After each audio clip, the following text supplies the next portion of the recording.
Bonjour, notre cours d'aujourd'hui c'est la reproduction chez les animaux. Alors, c'est quoi la reproduction sexuée? La reproduction sexuée, il implique la participation de deux organismes parentaux, mais de même espèce et de sexes différents.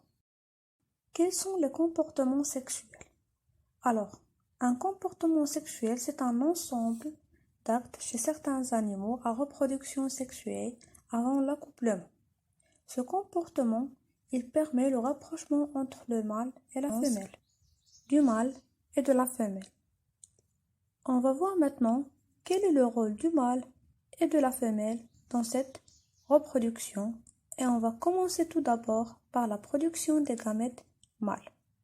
Alors, comme vous voyez dans la photo, les gamètes mâles, ce sont des spermatozoïdes. Alors, chaque spermatozoïde, c'est une petite cellule qui est constituée de trois parties. La première partie, c'est la tête, la partie intermédiaire et le flagelle. On va passer maintenant à la production des gamètes chez la femelle.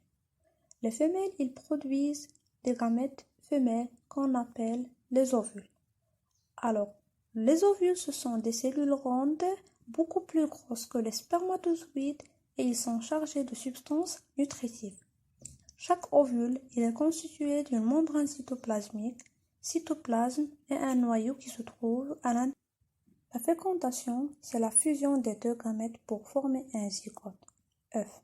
Par exemple, chez 12 oursins adultes, l'oursin mâle va donner des spermatozoïdes et l'oursin femelle va donner des ovules.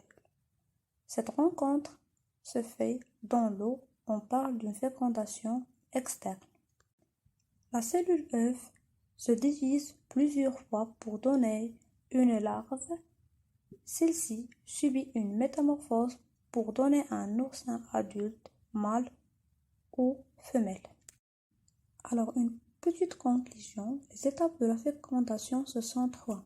La première, l'ovule, il attire les spermatozoïdes. L'étape 2, un spermatozoïde, il va rentrer dans l'ovule qui s'entoure d'une membrane protectrice. Et la dernière étape, les deux noyaux ils fusionnent, c'est la fécondation.